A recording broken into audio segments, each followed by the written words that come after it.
The English Channel took me 15 hours, 13 minutes, and 37 seconds. But who's counting? It is 33.3 kilometers long, or it's about 21 miles.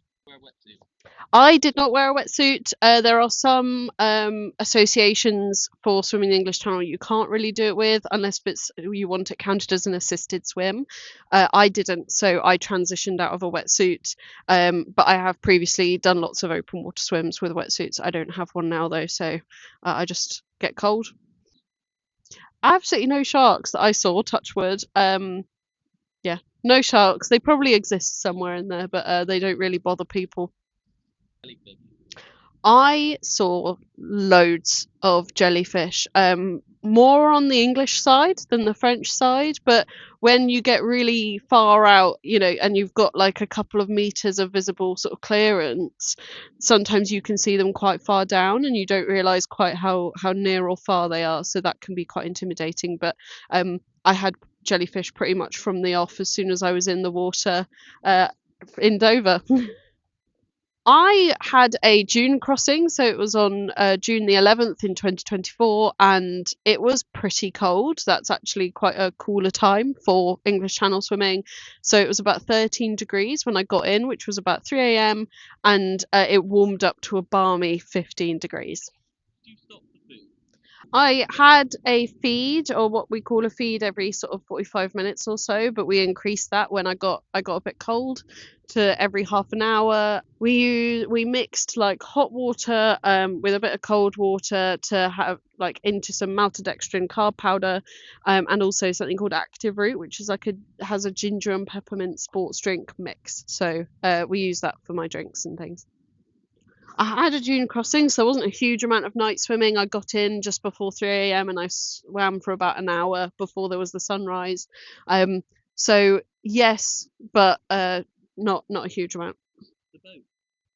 No touching the boat. You are not allowed to touch the boat. Depending upon the rules you're following, not allowed to touch the boat. So I did not get on the boat. No rest stops or anything like that. You go, mate. If you need the toilet, you just go. I was lucky that there were no catastrophes when I was swimming, but certainly I know some people who've had quite bad stomach problems as they're swimming. So yes, nothing quite as embarrassing, but you just go. I do sometimes get seasick if it's particularly choppy, so I take like anti-seasickness tablets, and always make sure I've tested my drinks and feeds and whatever in those conditions as well, to make sure it's something that settles in my stomach quite nicely. I did not hallucinate. Interesting question. I did not hallucinate. I was told though, if I see something like, because I'm so terrified of jellyfish, I was told if I see a post box, then that's when I really need to be worried. And I was like, what do you mean? And they were like, that's because you're hallucinating. So look for a post box, don't look for a jellyfish. And that was actually quite good advice. But no, I didn't hallucinate. I've already mentioned the feeds that I did. So I had like this sports drink mix that was ginger and peppermint with carb powder that I'd have every 45 minutes or half an hour. And I had intended to eat some solids along the way, particularly because I get hungry. And so having something like high protein, so a small bit of boiled egg, a little bit of sausage, those sorts of things can really help on the way. But when it came to the actual swim, I really didn't want any of it. I just refused any solids in the end, and it was fine. I think the hardest part was when I was getting towards France and I could see the cliffs, I could see the trees on the cliffs. I think I could even see like a sheep. Again, that could have been hallucinating. But otherwise, I could see it, but I wasn't swimming towards it. I wasn't actually getting any closer to it because you don't swim in a straight line, you are moving sideways. So I was swimming forward with the anticipation being that I was going to land at Cap Grinet, which is the peak that is one of the places you can land. And the ultimate plan was for me to come at that sideways. So it was quite difficult then when I was like, oh, I'm so close to the end, and I still had a couple more hours to push, which was quite difficult when you're already having like underarm chafe and stuff like that already. Yeah, I feel like I would if it was for a reason, like I was pushing for a double. At the moment, I'm enjoying looking at and aspiring to other sea swims and other long distance swims. Um, so I'll be doing like the Bristol Channel in September. I'll be doing Ultra Ebri, which is a 31-kilometer downriver swim in Spain, and that will be in July. And I'm doing a two-way water swim in August. So I've got plenty to look forward to without needing to go back to the English Channel just yet. Well, I booked the swim in 2022, so I think that was the first point where I was like, right, this is my journey to the English Channel.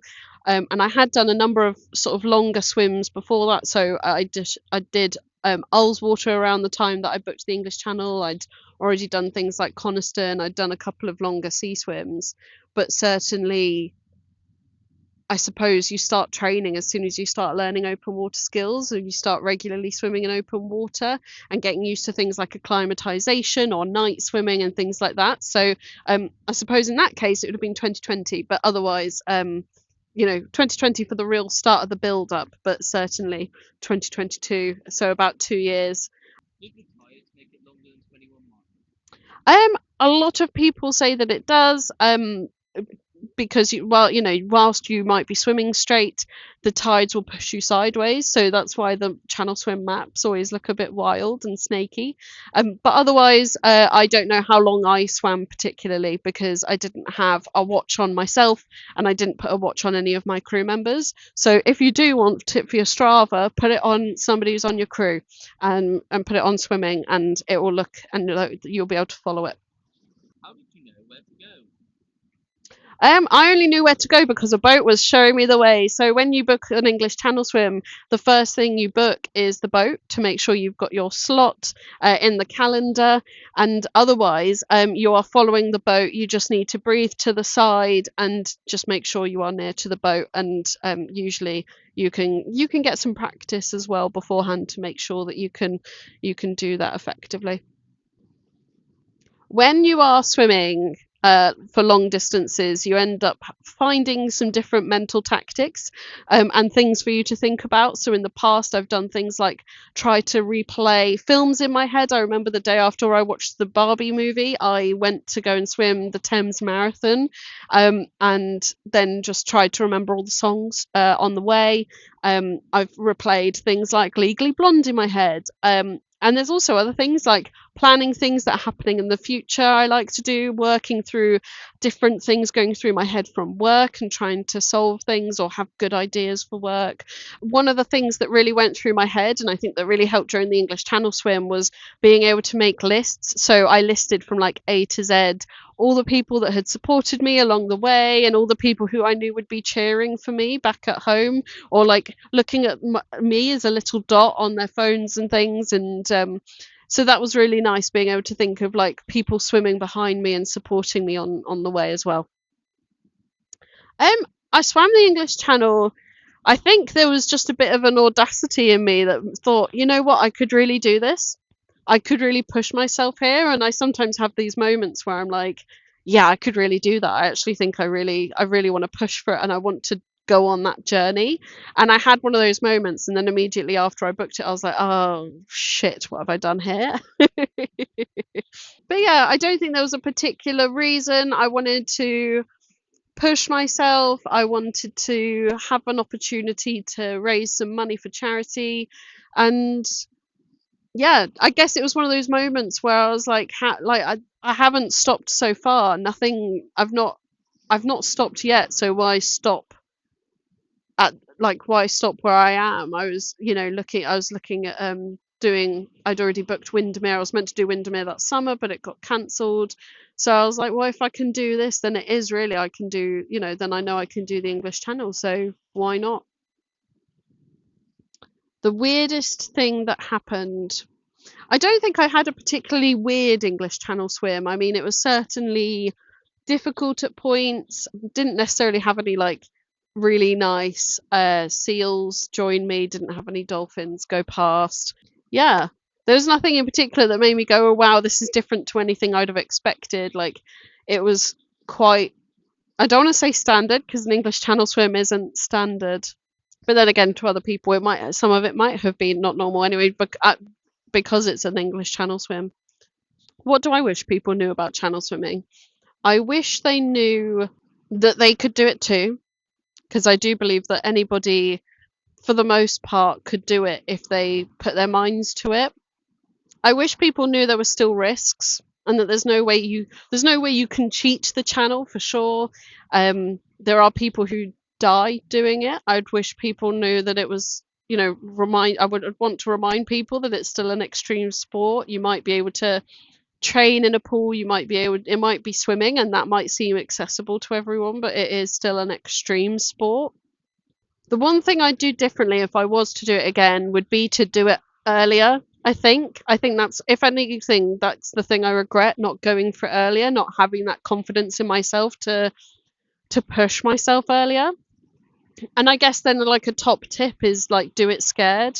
It might terrify you, but you know what? You're capable of so much more than you think. So that would probably be what I'd want to leave people with.